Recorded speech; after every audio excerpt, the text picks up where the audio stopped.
Myo Renge Kyo Nam Myo Renge Kyo Nam Myo Renge Kyo.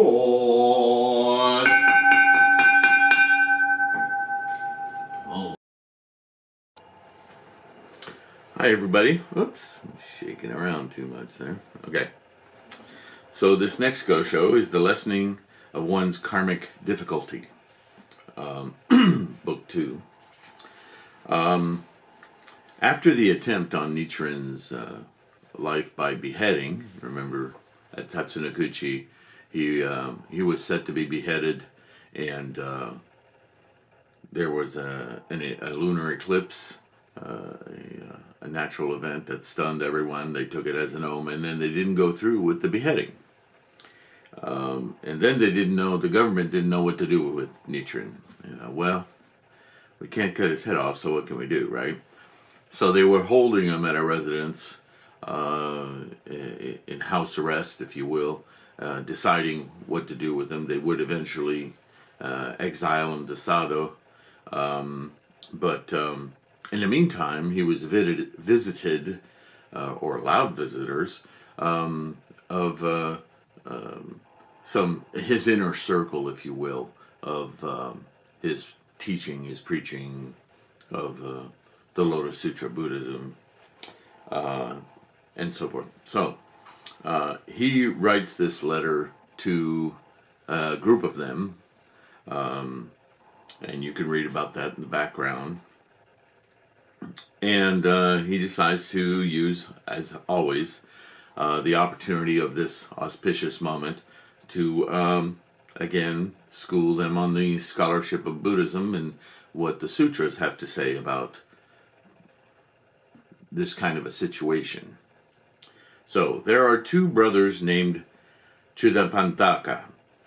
When the name Chudapantaka was called, either would answer, "You three believers are like them." So 3 of them he wrote this letter to.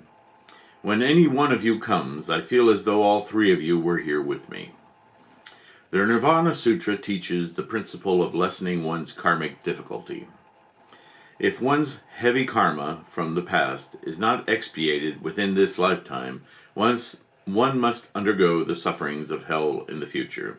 But if one experiences extreme hardship in this life because of determined practice and study of the Lotus Sutra, the sufferings of hell will vanish instantly, and when one dies, one will obtain the blessings or the merits of the human and heavenly worlds, as well as those of the 3 vehicles and the 1 vehicle.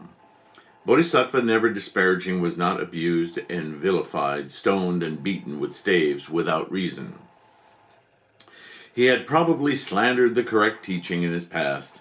The phrase, "when his offenses had been wiped out," indicates that because Bodhisattva, never disparaging, met persecutions, he was able to eradicate his previous offenses of ignorance and or doubt in the teachings. This concludes my first point. Now you have to understand, again, we're in 13th century Japan. There's a lot of persecutions throughout human history. We still are dealing with it today. I don't know how this will play throughout history, but some of you may look in your history for what's happening to Julian Assange right now. It's the same kind of thing. What Buddhism is really saying isn't that you have to get beaten up in order to get to get rid of your negative tendencies. Rather, it's an awakening of the mind, that when we go through hardships, which aren't always visible to others, or involve broken bones or bruises. A lot of hardships are mental, aren't they? And even you could argue that broken bones and so forth, disease, sickness, and so forth, are all precipitated or certainly impact our mental state, right? So the idea is if you can arouse a determined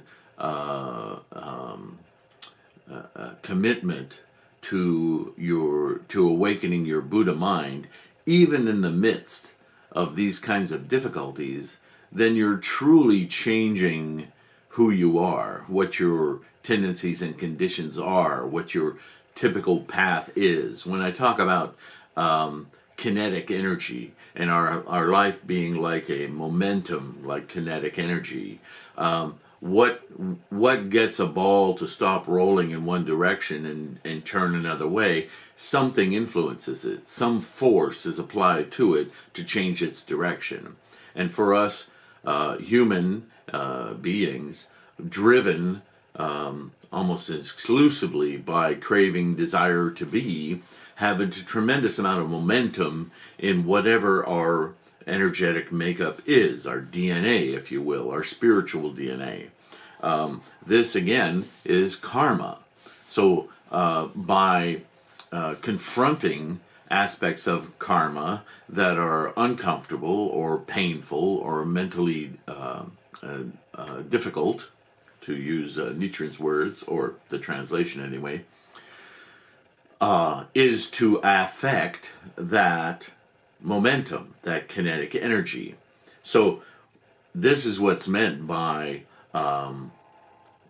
expiating, because if you turn the ball or the ship or whatever example you want to use of momentum going in one direction and affect its trajectory, it will never again go down that previous trajectory because it's moved. Even if it goes parallel, it will be different. So this is the nature of changing karma, changing the tendencies of the momentum in your life, karma. The 25 teachers who transmitted the Buddhist teachings, with the exception of Shakyamuni Buddha, were all temporary manifestations of Buddhas or great bodhisattvas whose advent had been predicted by Shakyamuni. Of these, the 14th Bodhisattva Aryaveda was killed by a non-Buddhist, and 25th, the Venerable Aryashima, was beheaded by King Dhamira. Buddha Mitra and Bodhisattva Nagarjuna also suffered many persecutions. Yet others propagated Buddhism under the protection of devout kings without encountering persecution. This would seem to be because good countries and evil countries exist in the world, and Shoju and Shakabuku exist as ways of propagation. It was like this even during the former and middle days of the law, as it was in India, the center of Buddhism. This country is far away from India, and this is the beginning of the latter day of the law. I was certain beforehand that such things would happen. I have simply been waiting for the inevitable. This concludes my second point. So he's talking about his own experience now, that they all are observing. In his way, what he's trying to do is when things like this happen, especially when you have tremendous respect and you're following a teacher and they encounter difficulties, you can't help but be alarmed. So what he's setting up here is he's showing scholarship, he's showing evidence in previous sutras. He's also saying that the sutras, all Buddha Shakyamuni himself defined these former middle days and latter days of the law. He is an early votary in the early part of the latter day of the law, but there's a shift going on. All over in the world, this happens repeatedly, right? There's always a revision and a coming to terms in new contemporary ways. So, that's his second point, is I knew this was going to happen because I have complete confidence in the teachings, and they say this is going to happen. So now, I expounded this principle a long time ago, so it should not be new to you. One of the 6 stages of practice in the perfect teaching is the stage of perception and action. At this stage, one acts as one speaks, and speaks as one acts. Those at the stage of being a Buddha in theory only, and at the stage of hearing the name and words of the truth, believe in the perfect teaching. But even though they praise it, their actions fail to reflect their words.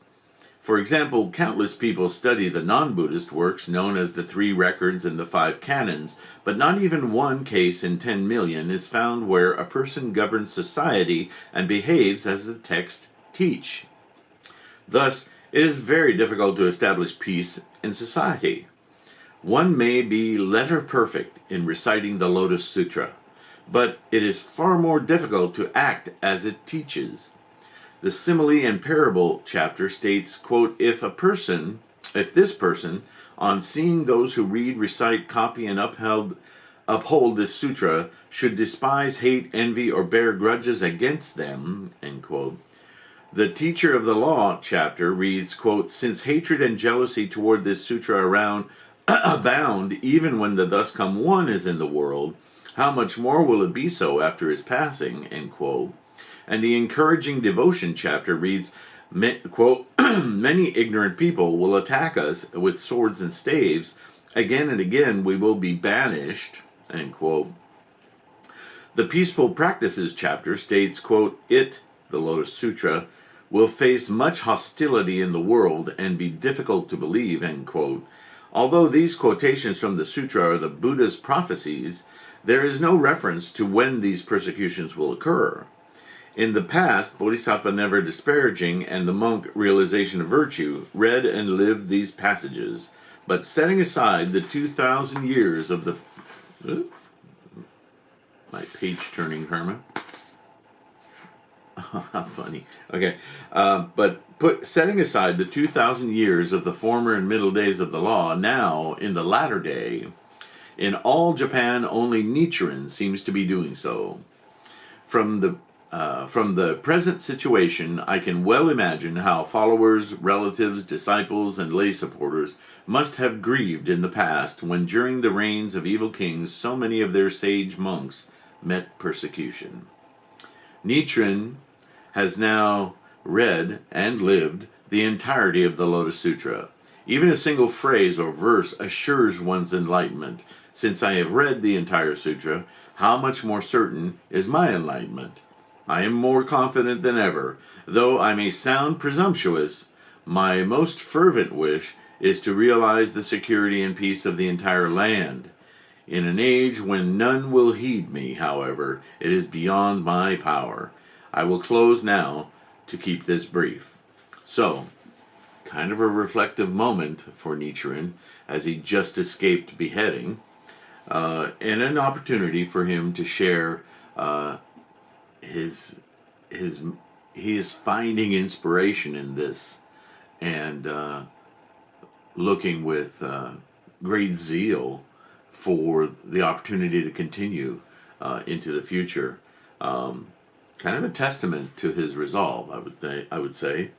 And certainly, if I were following him, would think very highly of his commitment, and it would redouble my own. So, a very good Gosho, short letter. The next letter will be Banishment to Sado. So we're kind of following through a whole historical moment here, through his letters to his followers and believers. So thanks for joining along.